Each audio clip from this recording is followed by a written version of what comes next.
welcome and thank you very much for joining us. It's apposite that we're hosting a talk on Thomas Tapling today because he was a very significant figure at the beginning of the Royal's history. He joined the Society at the age of 16 in 1871, we think. By 1876, at the age of 21, he was a member of the Council of the Royal, and in 1881, he was a vice president and was instrumental in those early days of setting up our society. So I'm delighted that Richard's going to be talking about him, but I need to speak a little bit about Richard as well. So Richard's professional career as an archivist spans the last 20 years or so. He's worked in the special collections at the University of London Library at Senate House, as well as in the School of Oriental and African Studies. And he moved up to within the Prince of Wales royal household.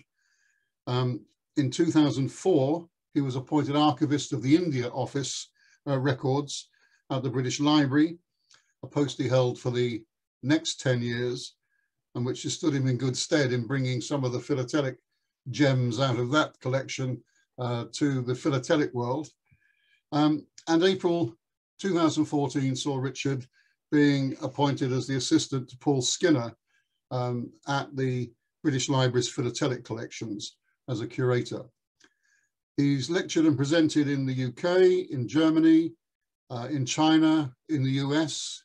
He's been seen on quite a number of occasions during the COVID pandemic, which might account for the fact we've now got 216 people joining us today. And he speaks on subjects including history, philately, paper money, sigillography and numismatics. His interests cover postal history, stamp design, cultural history, colonial history, the East India Company, Anglo-Chinese relations, and the history of collecting and visual material culture and archival theory. He's a prolific writer in academic journals and magazines, and he was awarded the Royal's Tapling Medal for his article on the design of the India 1852 half-anna red Sindork. He's authored many blogs, particularly on the British, in the British Library's Untold Lives series and in Asian and African Studies blog sites. He served on the Council of the Royal Numismatic Society and was formerly a member of the Royal Philatelic Society's Library Committee, and we hope he will remain involved with the organisation and activities of the Royal for many years to come. So welcome today, Richard. I think I've said quite enough. The floor is yours. We look forward to what you have to say. Thank you very much, Chris, and sorry for the, apologies for the delay in this. I was meant to give this talk in January, but sadly caught COVID. So I'd like to thank you all for taking the time to come here today. So the British Library's philatelic collections were established with the bequest of the Tapling Collection of postage stamps and postal stationery to the British Museum Library in 1891. Near complete for the period between 1840 and 1890 and global in scope, the collection is internationally significant and is an interdisciplinary research resource. It contains countless philatelic rarities, essays, proofs, shades, errors, as well as varieties, and is possibly the only major philatelic collection formed during the 19th century which remains intact.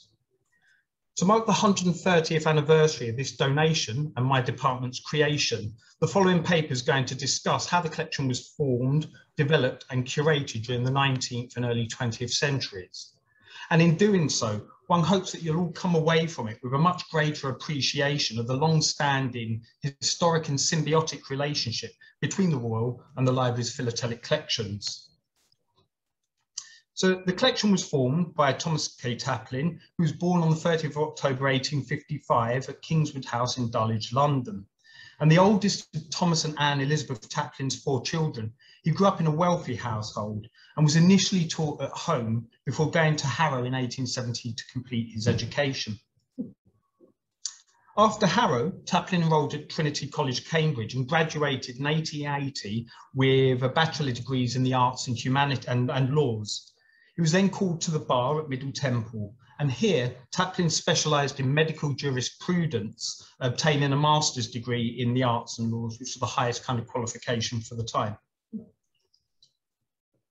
The sudden death of his father in 1882 forced Tapling to abandon his legal career and take over the family business, Thomas Tapling and Company, initially a large kind of carpet manufacturing firm operating from Gresham Street in the City of London. The organisation successfully expanded and diversified under Tapling's management, transforming itself into a lucrative home furnishing supplier. And Tapling embarked upon a political career several years later, being successfully elected the Conservative MP for Harborough during the 1886 general election. In Parliament, he participated in numerous debates and was appointed a member of the Standing Committee on Trade. Renting rooms in Pall Mall, London to reside in during parliamentary sessions, Tapling purchased Gumley Hall in Market Harborough, Leicestershire in 1890 to be closer to his constituency. Now, outside of work, Tapling was an active sportsman, regularly participating in shooting, angling and fox hunting, and he played for the Marylebone Cricket Club against Cambridge University in 1886, and was also part of the very first amateur cricket tour of India in Ceylon between 1889 and 1890. Sadly, though, he had to pull out en route to India to care for a seriously ill teammate. And once he had recovered, the teammate had recovered and returned to England, Tapling continued on his journey to India as a tourist. And in fact, he was a frequent international traveller. So during his lifetime, we know he visited the United States, Canada, and many other European countries as well. So Tapling began collecting postage stamps when he was 10-year-old. And as a teenager in 1870, he received £100 as a Christmas present on the stipulation that he spends it and doesn't save it. And he used that money, the entirety of that money, to purchase items for his collection. He remained updated about kind of the latest worldwide stamp issues at Harrow and Cambridge by reading various philatelic magazines, and he joined the Philatelic Society London in the early 1870s, of which, as Chris mentioned earlier, he was elected to the Committee in Council in 1876, was made Vice President of the Society in 1881. And the stamp collecting and philately was central in all aspects of Tapling's life, and made a point made self-evident when actually looking at how his collections were formed. So it's possible that many of his early collections from childhood would have been obtained from the incoming correspondence of his father's business. And as his interest in the hobby became more serious, his family's wealth enabled him to collect much more comprehensively, and he quickly became identified as a serious collector by stamp dealers. Throughout the 1880s, Tapling's commercial successes placed him in a position to purchase many of the finest and most significant collections available on the English market in their entirety. So he obtained William Edmund Image's collection for £3,000 in 1882, which was noted for its numerous rarities and USA material, not to mention its German postal stationery. Soon afterwards, he acquired William Amos Scarborough Westerby's European stamp collection, as well as Major Edward Benjamin Evans' collection of Mauritius, which included a one-penny post office Mauritius on cover. Much of the Afghanistan, Portuguese and British Indian material in the Tapling collection can be traced back to the sales of Captain Henry Oxenden Weir and Mr. Cameron's collections, while some of the British Guiana material was purchased from Edward Chauncey Loide's collection. Other important collections Tapling purchased include those of Vittoriano Gregorio di Assassi's collection of Spain and colonies, the Pick of Maitland James Burnett's collection, and Marcellus Purnell Castle's collection of British colonies, excluding Australia. Tapling's international travels also provided ample opportunity to obtain philatelic material. So he acquired Heligoland stamps during a North Sea yachting holiday in 1885, in addition to purchasing kind of British India 1854 issues, whilst touring India as part of that aborted kind of cricket tour to Ceylon and the subcontinent.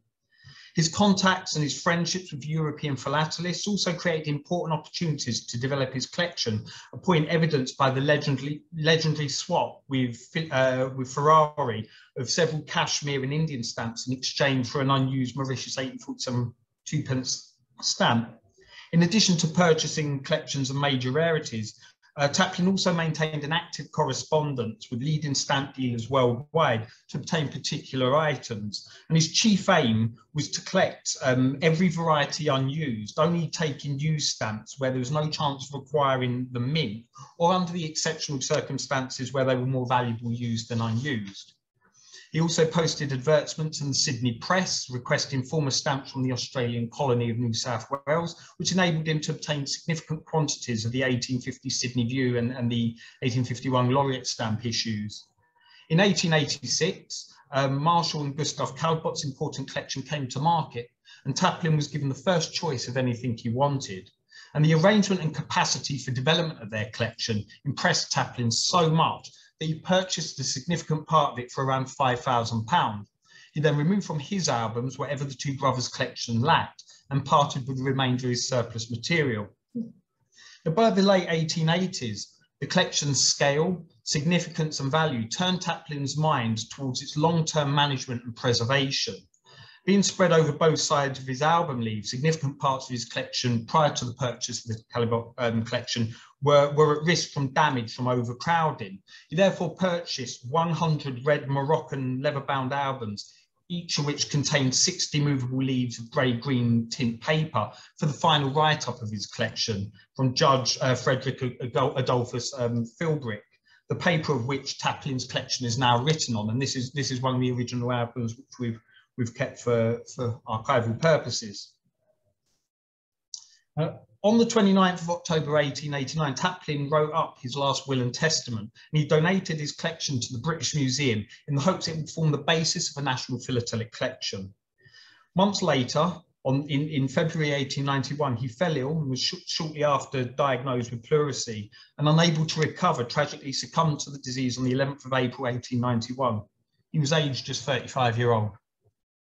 Now, the relevant section of the will is actually worth quoting in full, since it provides complete details of the terms and conditions of acquisition which the museum had to abide by. So I'm going to read this out. It goes, I give to the trustees of the British Museum my entire collection of postage stamps and everything I have pertaining to the science or hobby of stamp collecting, upon condition that the collection be called the Tapling Collection, that it never be broken up or sold, that a room or portion of a room be set apart for the collection, and that the collection be always accessible to the President and Society for the time being of the Philatelic Society of London.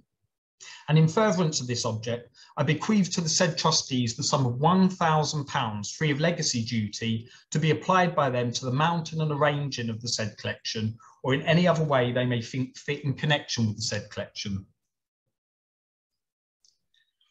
Tapling's collection arrived at the British Museum and was placed under the care of the Department of Printed Books of its library. Only 1 or 2 countries had been properly written up by the time of his death, whilst the remainder comprised a kind of a disorganised accumulation of albums, envelopes and loose stamps. Having no in-house curatorial expertise to manage the collection, a decision was taken to recruit externally, and in May 1892, the Board of Trustees of the museum appointed the prominent philatelist Edward Denny Bacon as a philatelic advisor.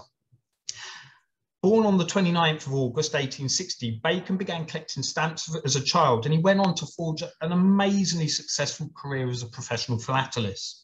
He published extensively upon a variety of philatelic subjects and was employed by major philatelists like Henry J Devine to assist in the management of their collections. He joined the Philatelic Society London in 1880 and was elected to council 2 years later, whilst in 1893 he played a central role in the formation of the Society's expert committee. And he also served as president from 1917 to 1923. Now, in 1911, Bacon rationalised and published the catalogue of James Ludovic Lindsay, the 26th Earl of Crawford's world-class library of philatelic literature, which is now also housed at the British Library, and which has been successfully digitised with a variety of partners, including the Royal. King George V also appointed him curator of the Royal Philatelic Collections in 1917, a post which he held until his retirement in 1938. Now, working at the British Museum for 3 days a week, Bacon's role required arranging and mounting the collection as well as writing it up for exhibition. It's a task that took him 7 years to complete, and he received a salary of £100 every 6 months, which was reduced to £70 from the 21st of November 1896 until the mount-up was complete in 1899. After 3 years of working alone on the collection, a decision was made to employ an assistant for Bacon to speed up the project's completion. And in July 1895, Jane Elizabeth Hamilton secured an interview for the post via her friend, Mrs. Salmon, who was acquainted with Sir Edward Morne Thompson, then principal librarian at the British Museum. Born in Hackney in 1874, Hamilton possessed no knowledge or interest in philately, and she eventually went on to develop a career as a professional pioneer photographer with her sister. And she was employed for an average working week of around 30 hours to perform the mechanical task of mounting the stamps under Bacon's direction.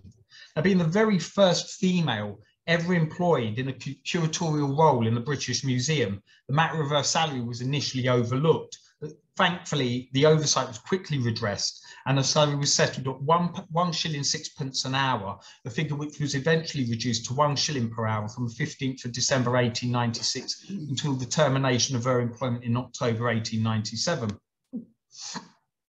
Essential supplies and equipment were also necessary to mount up the Tapling collection, and these were acquired from various sources. The security printing firm Waterlow and Sons was the museum's main supplier of postage stamp specimen trays, boards, as well as some of the hinges acquired between 1893 and 1897. Likewise, the philatelic dealer Stanley Gibbons was the museum's major source for stamp hinges, supplying over 45,000 of them between 1895 and 1897.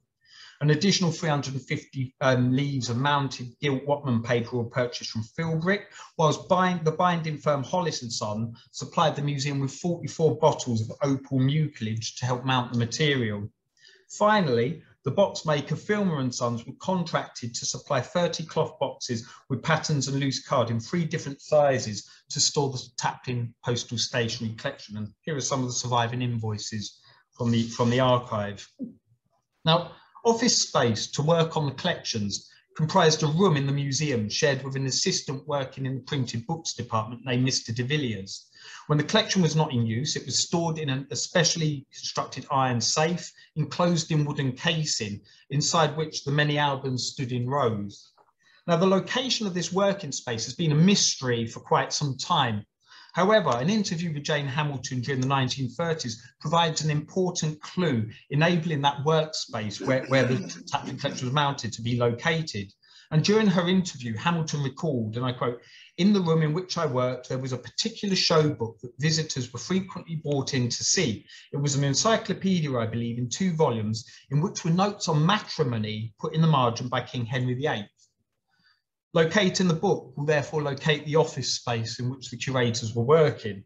And the book in question was not an encyclopedia, but a copy of Marco Malevich's Evangeliarium, which was published in Cologne in 1529.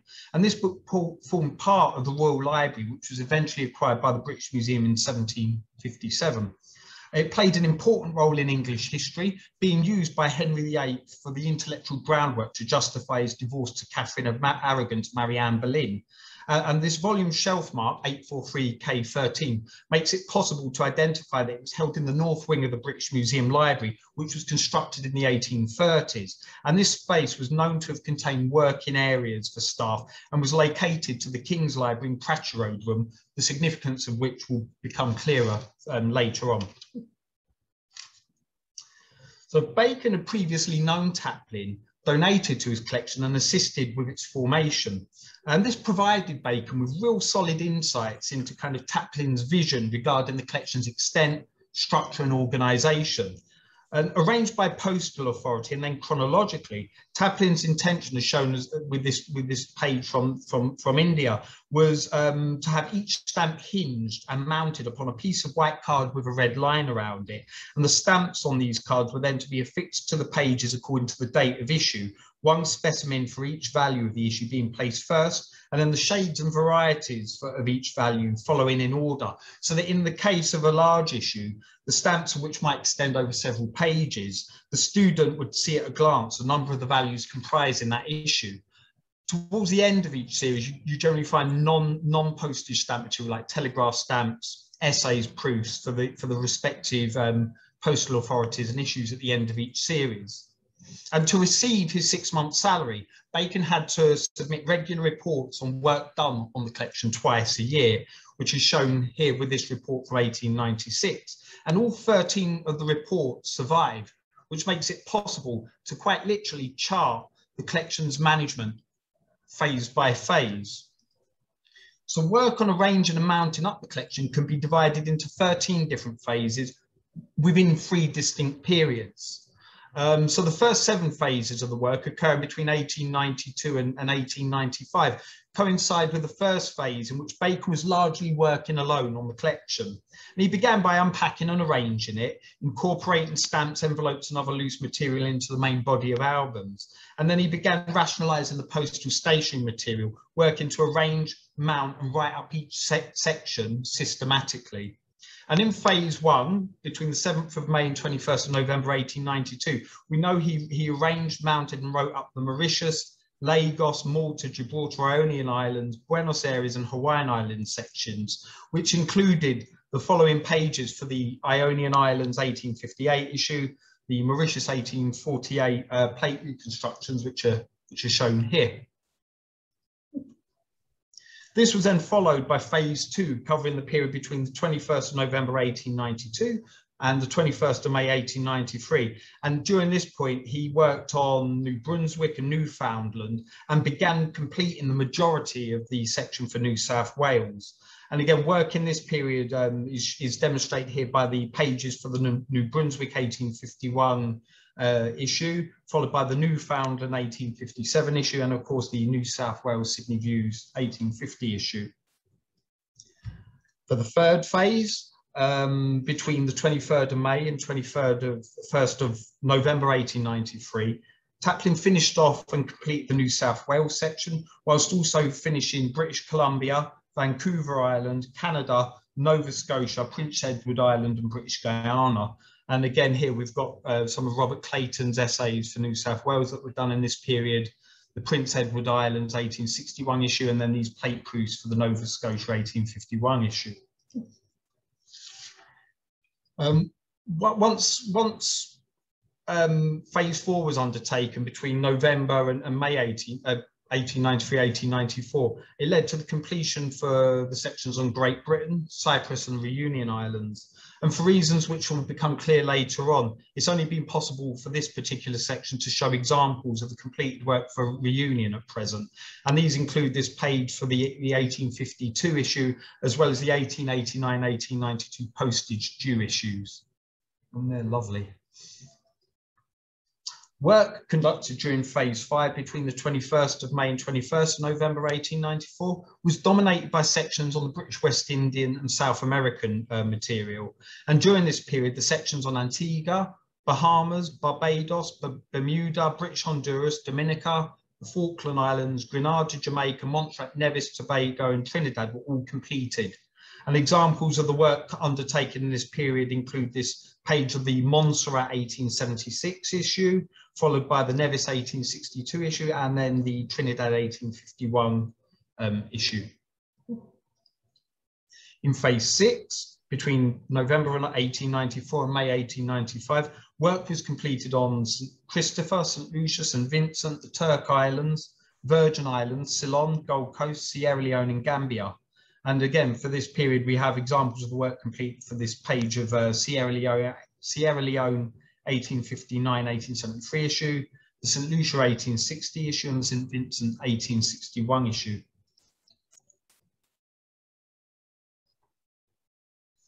During phase 7, during May and November 1895, work moved on towards kind of Africa and the Pacific and Southeast Asia. So he completed work on the Fiji Islands, Natal, St. Helena, Tasmania, Labuan, North Borneo and the Queensland sections. And on this page here showing work done at this point, we have the Natal 1859-1860 issue, as well as the telegraph stamps of 1887. This page is St. Helena 1856 and 1863 issues, and the Tasmania 1853 issue and 1879 reprint. Phases 8 to 12, covering the period from November 1895 to the 21st of March 1898, form the second period of developing the collection.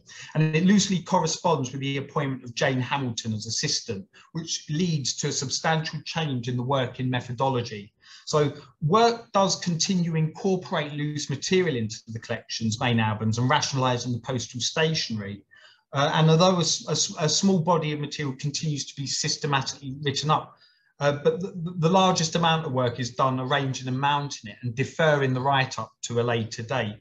So during phase 8, between 1895 and 1896, the sections for Western Australia, USA, Greek land, Cape of Good Hope, British Bechuanaland, South Australia and Victoria, they were all completely written up, whilst the remaining 16 sections were arranged and mounted for the future write-up.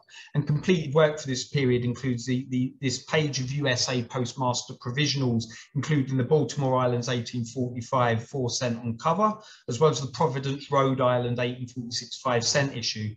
This is then followed by another page of Postmasters provisionals, including the Brattleboro, Vermont 1846 5-cent and the New Haven, Connecticut 1845 5-cent stamps. And then finally, this page of USA 1869 pictorial issue 15 and 24-cent stamps includes a range of shades as well as the inverted varieties. My favourite set.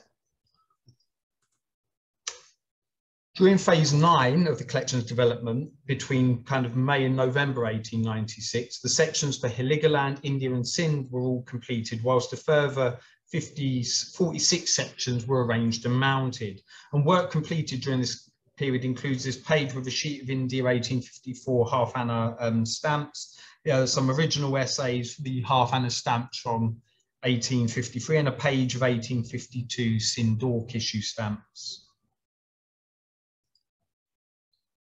Phase 10, undertaken between November 1896 and May 1897, he completed work for New Zealand, Shanghai, China, Formosa, Korea, the Asia Minor Steamship Company Smyrna, South African Republic and Transvaal, Bangkok, Johor, Pahang, Perak, Selangor, Sungai Ujong, Angola, Cape Verde Islands, Guinea, Macau, Mozambique, British India, Portuguese India, St. Thomas and Prince Edward, Timor and Spain. Sections for France, Alsace-Lorraine, Straits Settlement, Hong Kong, Bavaria, San Marino and Romana, which were previously arranged and mounted, were written up, whilst a further 29 sections were just arranged and mounted. And sections completed during phase 10 include the New Zealand 1855-57 issue, the Shanghai Local Post 1865 issue and the Sungai Ujong 1878 issues. During the 11th phase, between the 21st of May and November 8, 1897, sections on Cuba, Puerto Rico, the Philippine Islands, Fernando Po, Rio de Oro, Kashmir, Alwar, Bahawalpur were all written up, as was Japan, which was initially mounted in phase 9. And in addition to this work, another 49 sections were then arranged and mounted. Completed work for this period includes these Philippine Islands 1854 and Puerto Rico 1873 issues, as well as this set of bogus stamps from Rio de Oro, which were also mounted. And I've deliberately included them in this presentation because I'd like to show that even the finest philatelists and collectors can often be caught out by fraudulent material. There's not necessarily shame in it, it's more shame in producing it. During phase 12, between November 1897 and 1898, the Russian rural posts or the Zemstos were completed, as were sections on Bolivia, Chile, St. Thomas, Portobello, Peru. And then a further 16 sections were just mounted up. And examples of work completed in this period includes the Peru 1857 provisionals and the 1858 issues, as well as Russian rural post material for, and forgive me, I don't speak Russian, Aturka 1872, Alachia 1867, and the Kotelnich 1869 and 1871 Zemsto issues. I hope I haven't butchered that beautiful language too much. The 13th and final phase, from 1898 to 1899, formed the third period of the collection's development. The Mexican and USA locals were systematically organised, mounted and written up, whilst the remainder of the previously mounted collections, totaling over 143 sections, were written up and completed. So this is the final phase of the mount up. And completed write-ups for this period include the Mecklenburg-Strelitz 1864 issues, the Modena 1852 page here, as well as the Switzerland-Zurich Canton 1843 issue with the unique block of forappen. Now, the Tapling collection contained various gaps, but the museum possessed no funds to purchase items to fill them. So wherever possible, Bacon did so by making personal donations from his own resources, and some of that material is magnificent. However, in October 1892, Bacon published the first in a series of appeals within the London Philatelist, the occasional note section, to encourage donations from the wider philatelic and collecting communities. And this resulted in over 129 separate donations comprising hundreds of items being made over to the British Museum between 1892 and 1899. And upon a donation's receipt at the museum, it was broken up, rearranged, and the material mounted upon relevant pages throughout the Tapling collection by Bacon and Hamilton. And upon a typical page, as shown, is exemplified here with this Virgin Islands page, Bacon would put a cross or some kind of symbol next to the donation, which was used as a key at the bottom of the page, where he would note the name of the donor and the date of donation. And in this case here, we had the essays for the Virgin Islands, diaproofs for the 1866 Virgin Islands 1866 issue, and these were donated by Edward Denny Bacon and Ferrari during the 1890s. Now, anybody who's interested about these donations can read my paper on the subject published in last year's London Philatelist. However, the overall conclusions were as follows. So graph 1 here breaks down the number of donations received for the Tapling collection between 1892 and 1899, whilst the second graph arranges donations by specific segments of the philatelic community. So the largest donations are coming in via individual donors and corporate donations and kind of educational government donations. Now, the most numerous, individual philatelists will comprise 79% of total donations. The company's corporate donations make up about 10.5%, whilst government departments and universities make up between kind of 6 and 1.5% of the respective totals. There's an outstanding 3% that I wasn't able to kind of categorise because the provenance date was sadly incomplete. But it's worth noting as well that there are boundaries between these distinctions, and they're quite fluid and ambiguous. So, for example, some of the individual donors were known to have been stamp dealers, and in the case of the university, we don't know whether the donation was made in a personal or an institutional capacity. Now, 17 of the individuals made more than one donation to the collection. In addition to being known associates of Tapling, many of the individuals are today recognised as the most notable early philatelists. So amongst the donors are no less than 10 of the 43 fathers of philately who died before the role of distinguished philatelist was established, but would have been invited to sign it had they still been alive. And the names are inscribed in the scrolls at each side of the scroll. So Breakfast, Castle, Ferrari, Harrison, the Earl of Kingston, Philbrick, Smith, Tilliard, Westerby and Wright. 6 more had lived long enough to sign the roll, and that included Bacon, who made no fewer than 18 separate donations to the collection, making him the most prolific donor. The other 5 signatories were Bate, Chapman, DNR, Evans and Hadlow. 2 donors were members of royalty and aristocracy, so the Grand Duke Alexis Mikhailovich of Russia and Henry Ernest Newcomb and King Tennyson, the 8th Earl of Kingston. Others were Brown, Ewan, Gilwell, Hadlow, McKill, Morley, Ridpuff and Wilson. They were well-known stamp dealers who were included in this category because it looks like the donations are made in a personal capacity. And in addition to this, there were 2 early female philatelists recorded to have made donations. So a Miss A. Cassells, who made 2 donations, and a Miss Alice Zimmern, who made a single donation. Finally, Captain Charles Lewis Norris Newman, who was a notorious international adventurer, found time to donate 3 items to the collection. And then in the next table, you can see various corporate bodies made generous donations. So the first 6 were major philatelic dealers whom Tapling had made purchases from. They include Stanley Gibbons, Theodore Bull and Company, Wilson and Company, And the remaining 6 organisations are categorised by stamp issuing entities. So the National Telephone Company donated some of its materials missing from the collection in 1894. Between 1893 and 1894, the bursars of the colleges forming in Oxford and Cambridge, they donate sheets of stamps used to prepaste college mail being delivered by messenger.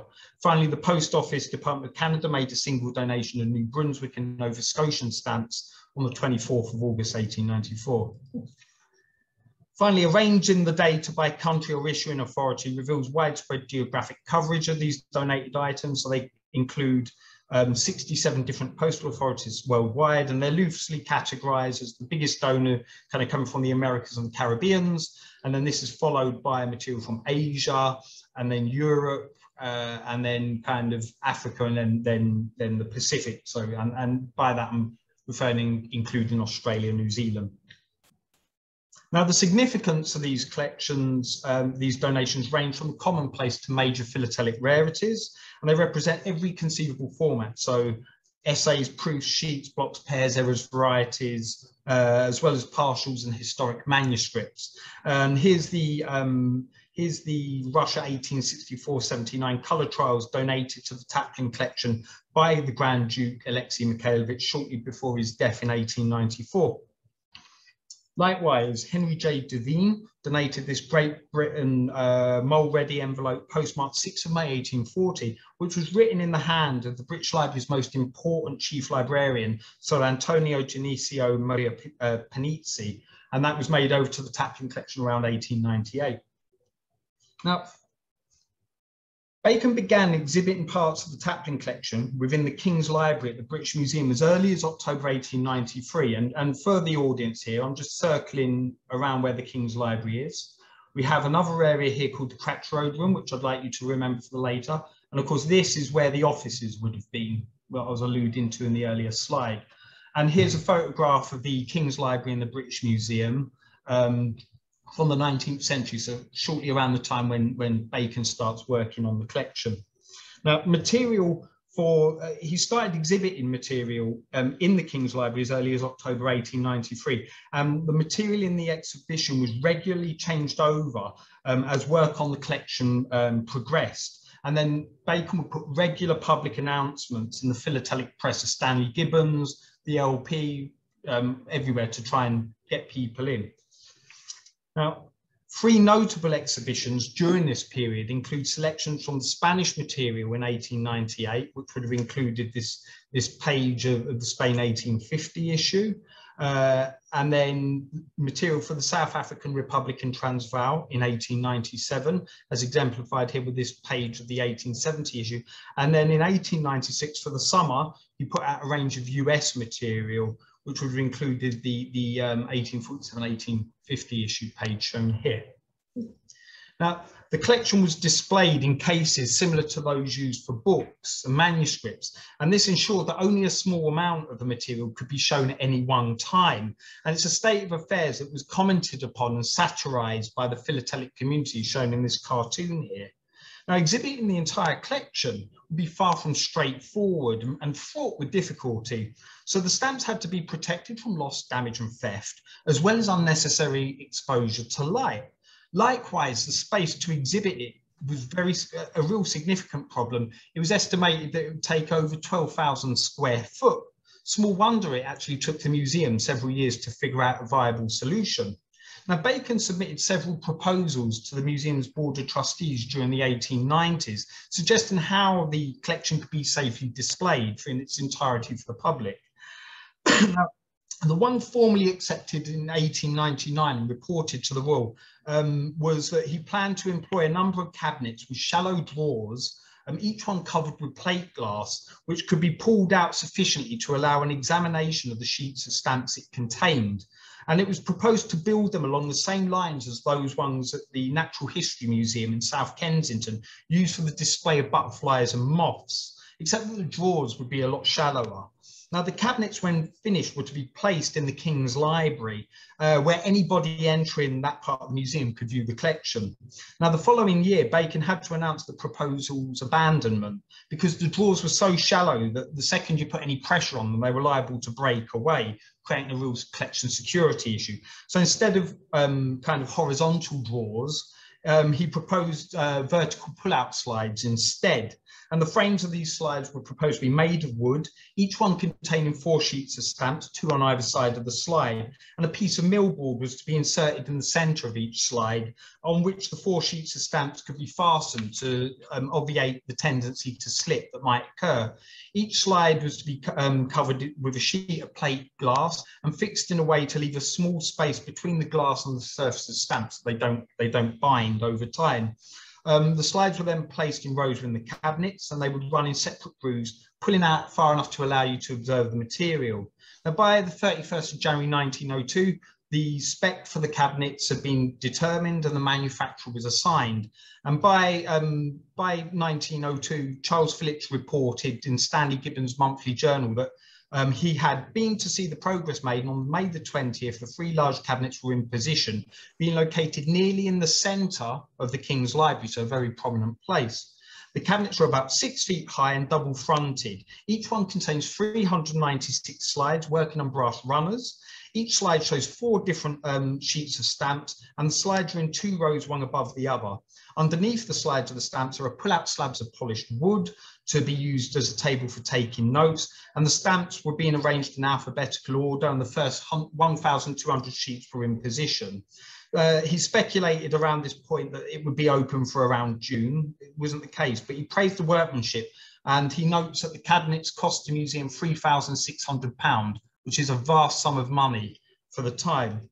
Now, on the 5th of October 1903, the exhibition space was finally opened in the King's Library, and it was open for public inspection during the museum's opening hours between 10 AM and 6 PM each day. The collection was continuously invigilated by a specially appointed custodian, and the slides were arranged in the alphabetical order with the names of the countries placed above each row of the slides. Catalogues and an index were also available on a table next to the collection, which would enable users to identify stamps in the relevant slide very quickly. And it was heavily visited. I mean, the future the Duke of Edinburgh, the future George V, he visited the collection for a personal tour in the 1897. And then later on, you have the Junior Philatelic Society here visiting the museum to view the Tapling collection. We have images from that visit and a copy of the ticket. A small number of the most valuable stamps were removed from the main body of material and stored in book presses within the museum's Cratchroad, or in a safe in the museum's Cratchroad room, and these were only accessible by special appointment. So the material was listed as the Mauritius kind of 1847 1p orange red on entire, the Mauritius 2p post office blue, and the J. Barnard's original estimate for the engraving of the 2 stamps. There were the Hawaiian Island 1851 2-cent varieties 1 and 2, and then the British Guiana 1851 2-cent rose red, the 1856 4-cent type 3 used, and the British Guiana type 5 and 1 used copy of the September 1856 type 6 issue. And when the appointment was made, what they would do is you go in, they'd put them out the safe, they'd put them in this kind of very odd looking table tennis paddle, which has a lock on the back, and you could open it and lock the philatelic material in there, and you could then consult it holding the handle. So it's kind of a portable examination device, and we've retained this beautiful piece of Victorian craftsmanship in the archive. So that's what you would have looked at it through as a philatelist.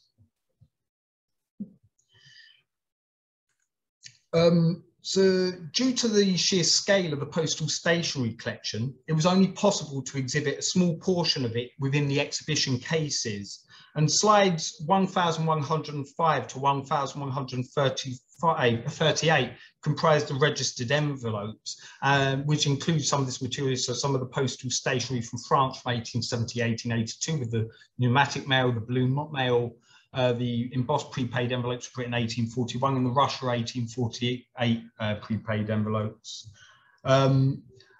That was followed by a section focusing on postcards, which was displayed in slides 1139 to 1180, and that included these Belgian prepaid postcards, the Japan postal stationery, and the Labuan, Lagos and Nigeria postcards covering the period 1879 to 1892. The remainder of the collection that wasn't on display was arranged in a similar fashion to the Tapling collection, so by country and issue, within these blue envelopes that were then stored within specially made airtight boxes like this one here of different sizes. And this particular box would have held the envelopes and telegraph forms for the Tapling collection. There were two different finding aids of the Tapling collection prior to 1964, and I challenged philatelic literature specialists to build up a library about the Tapling collection. It'd be a huge task, almost impossible to complete. But the first finding aid was published in 1903 by order of the trustees of the British Museum, and it was titled An Index to the Collection of Postage and Other Stamps Bequeathed to the British Museum by Thomas Keay Tapling MP. It was arranged alphabetically by country postal authority and then slide number, and larger sections were then subdivided chronologically or by type, with cross-references provided as necessary. The volume almost certainly codified the signage on the cases. It was very basic, has no details about provenance or history of the collection, no mention of philatelic rarities or items of interest, nor any of the details about the postal stationery material. The philatelist Fred J. Melville published the Tapling collection of stamps and postal stationery at the British Museum 2 years later in 1905, which sold for £1. And it starts with a brief historical survey of Tapling's collecting life and the formation of the collection, followed by sections on some of its items of interest and rarities, as well as an inventory of material held in the Catalogue room, and the listings arranged by postal authorities with additional notes detailing items of particular interest in each slide. It also listed the postal stationery, which was on exhibit for the first time. The guide included black and white photographs of Tapling, Bacon, and the rarities. And it really is a guide par excellence, written by a collector for collectors. And it inspired the format of the British Museum's 1964 catalogue, the Tapling collection of postage stamps and telegraph stamps and postal stationery, written by the then curator, James Mackay. Now, taking the Tapling collection into the 21st century,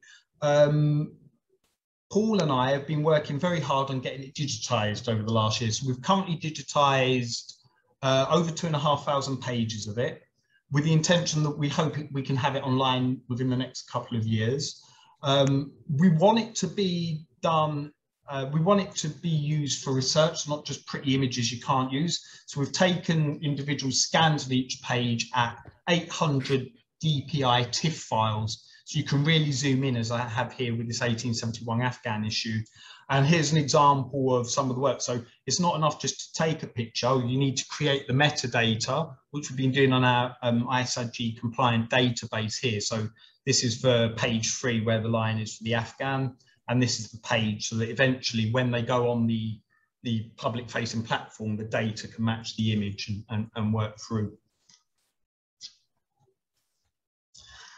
So with the creation of the British Library by Act of Parliament in the early 1970s, various libraries, including the British Museum's Library and Department of Printed Books, were amalgamated and transferred.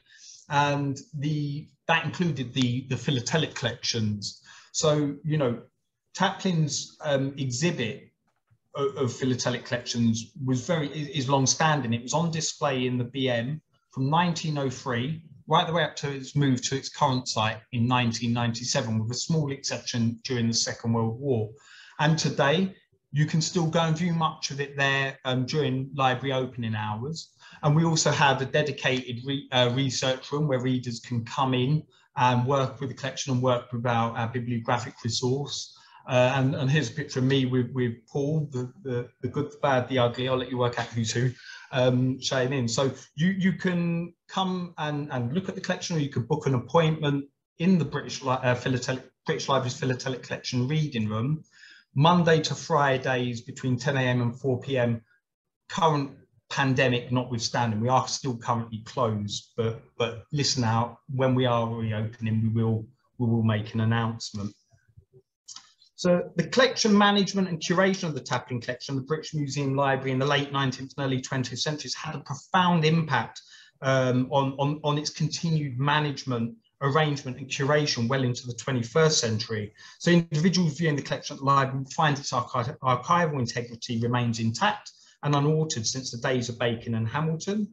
Likewise, the system of exhibiting the collection devised by Bacon and implemented by the museum has lasted through to the current day. It's still the most practical way to do it. And they've still continued to employ philatelists and the best curators they can find, not including me, at the time. So I'd like to thank you very much for listening. I hope I haven't bored you too much, and thank you.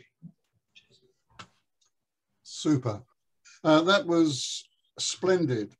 If you like, a huge race across a vast expanse of time, giving us a lot of information, some background information, which I think many of the viewers will not have seen before. So that was absolutely super. I do have some questions. Here's one. What is the current, this is from Charles Oppenheim. What's the current state of play of the collection? Are the sheets up to current free long-term archival use? Are there any problems with aging? Now, Paul Skinner gave a reply saying that it remains mounted on the original pages, and these have been tested and they're pH neutral, and that the pages themselves are an important archive. Have you got anything to add to that, Richard? No, I'd say we work very closely with our conservation scientists. We have a dedicated team of conservation scientists that are continually monitoring the state of the collection and the pages. And as Paul said, they have conducted research and experiments into the material. They didn't spare expense. I mean, it really is good quality paper and mounting, and we've not had any problems in terms of acidic deterioration or anything. I have another one. Paul's been busy answering questions for you on Cheers, Paul. We've been going through. So there's a point here from Paul Woods saying it would be good if other countries could be shown from N onwards. They could be rotated every year or so. He's visited on a dozen occasions and has never yet seen the New Zealand stamps. To which Paul says, the collection is rotated occasionally and you can make an appointment for a private view. But nonetheless, it's a fair question, and at risk of finding Richard disagreeing with Paul, and I'll ask Paul to comment in a moment as well, can you just give us a bit of insight into the thinking about this? What I would say is it's an enormous job just to transfer one case. So at present, the Tapling Collection spans over 6 different cases, and it takes, in terms of time to prepare and curate a case, you could be looking at up to several months worth of work.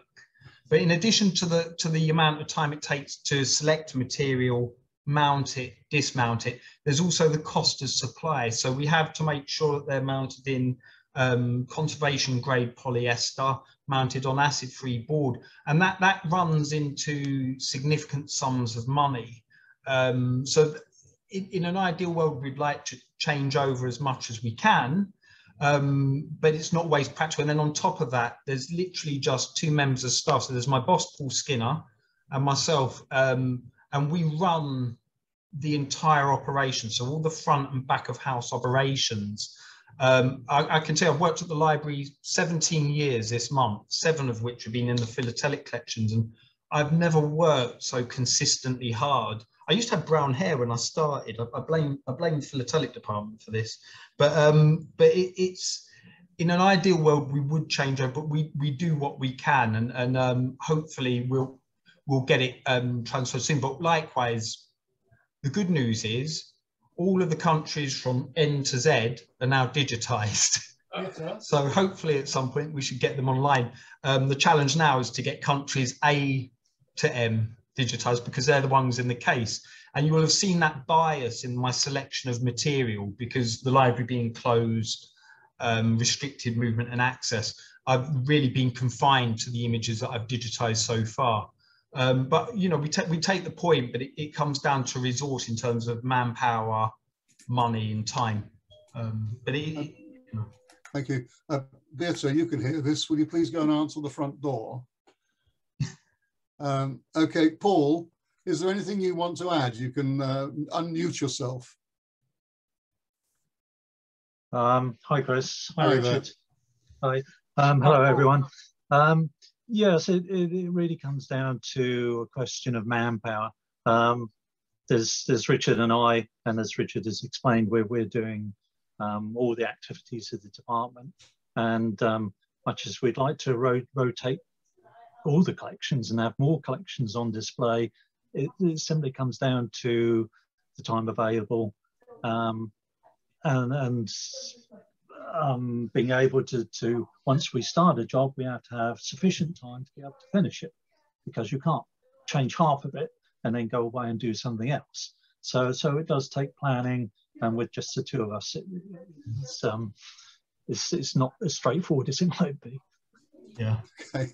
There's a comment from one of the viewers saying there are plenty of volunteers on this call, so you have only to ask. Other questions? Just a comment here from Keith Burton. He says, I feel this has inspired me to come and see parts of the collection as soon as possible.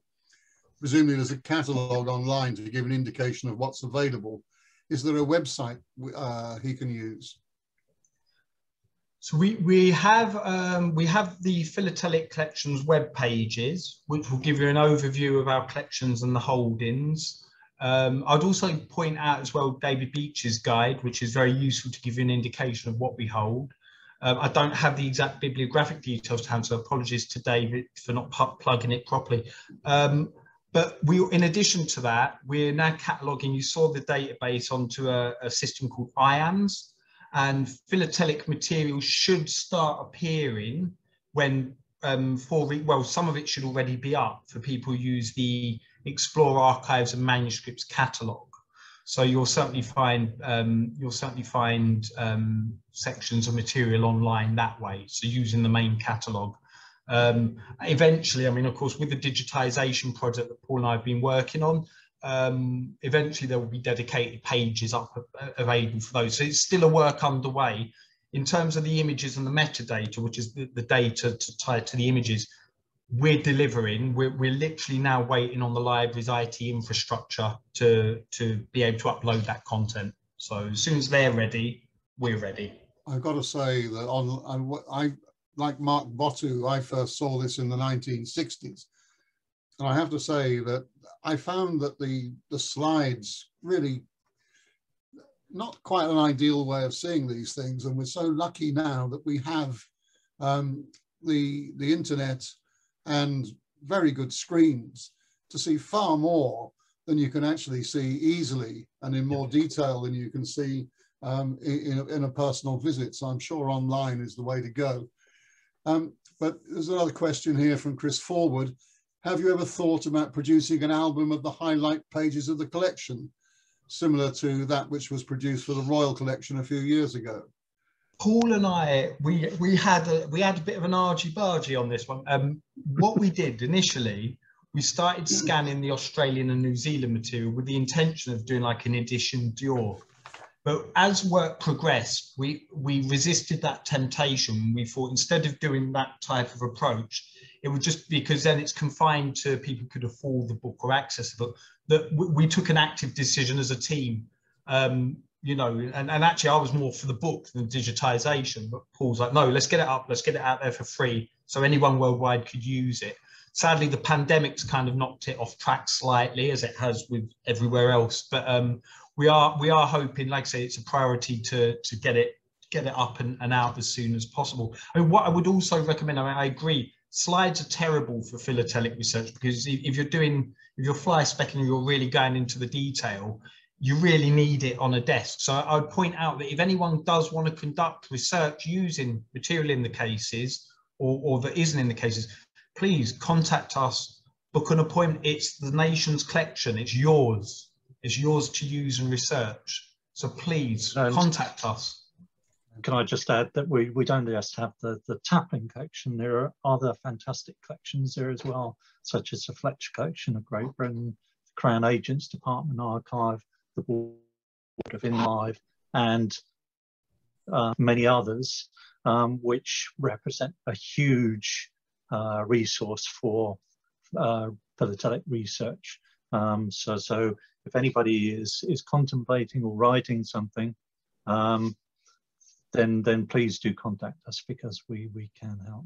Yeah, so thanks for making the point, Paul. It's really important that, and you can see this on the website and other things. There's a list, I think, of the primary collections is also on the website from memory. But it's not like telling people, and there is. I've been fortunate enough to see some of the other material, and there is a huge amount there. So pay attention to what Paul's got to say. Is there any chance, says Jim Secord, of making an exhibition at the British Library of selected items, including postal history, that would be of general interest to the public? There's a question. We're continually developing ideas. We've got a couple of things in the pipeline, but it is something that we could consider. Again, resources, time committing. It's something that we wouldn't rule out, definitely. Before, just in case I don't get a chance or anything, I just want to also take this opportunity to thank Paul Skinner, David Beach and Brian Birch, because through the years they've given me some really good information. They've been great mentors in the 7 years I've been there. Always happy to share knowledge, not just with me, but with readers. And I want to thank them, because today's paper is really, it wouldn't have been possible without their guidance and support and training through the years. So I just want to thank them for that. Well, I mean, all three, and yourself, Richard, have been very generous with your time and your knowledge, and it's there for the asking. I tried to finish by 3. We're a few minutes past, but I'm going to carry on with the last few notes here. There's a comment from Brian E. Corn saying that the condition of the stamps is amazing, and because they've been kept away from the light, the colours are like no others. So it's really worth seeing. There's lots and lots and lots of general thanks. There's a question saying, why was Bacon and Hamilton's pay cut? Well, the answer is it's the British Library. It may not be the British Library then, but it's the British Library going back, and they've always been mean with money, especially with staff salaries. But do you know why Bacon and Hamilton's pay was cut? I think you're spot on. It comes to finances. So, the £1,000 the Tapling bequest, that went just on Bacon's salary alone. When you total them reports, it's £1,000. So they were having to get grants from the Treasury and from other resources, and yeah, it just eventually led to kind of pay cuts. And I think as the collection was nearing the end, their workload was declining, and so it's a lot less kind of fixed back then, the salaries and working conditions. Right.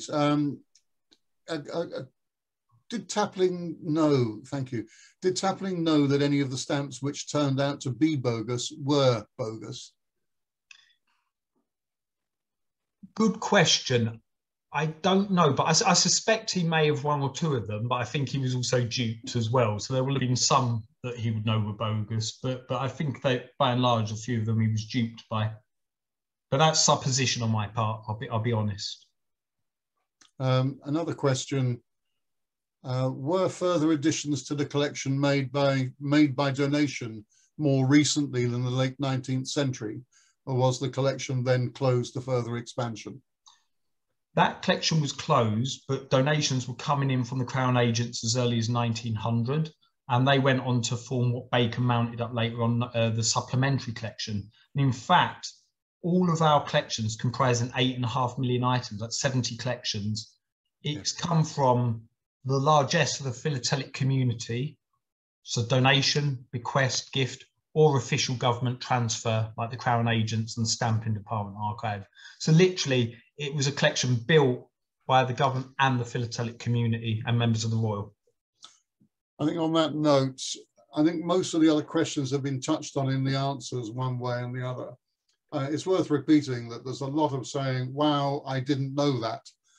Or, you know, this has revealed elements of the Tapling collection which we've not seen before. So thank you very, very much indeed. Thank you for the great deal of time that's been spent in putting this together. And thanks very much for the audience. We didn't have a single phone ring, we didn't have anybody interrupt, and we didn't have anybody having an argument with a delivery man. So I must apologize for asking my wife to go and let the cleaner in, but she was listening in another room. That's a great presentation, Richard. Thanks to Paul. I reiterate what Richard said about Paul and David and about Brian Birch and their generosity with the philatelic public. But this has been a super afternoon. As far as I'm concerned, when I've finished, the meeting is over, but we won't shut it down just yet. So, Richard, thank you very much indeed. That was great. I look forward to being able to see it and watch it again, because there was a lot of information in that and a lot to look at, and it was really quite. You could have taken an hour and it wouldn't have seemed any longer than the 45 minutes, if you see what I mean. So that was absolutely wonderful. Thanks very much indeed, and a round of applause. Thank you. Thank you.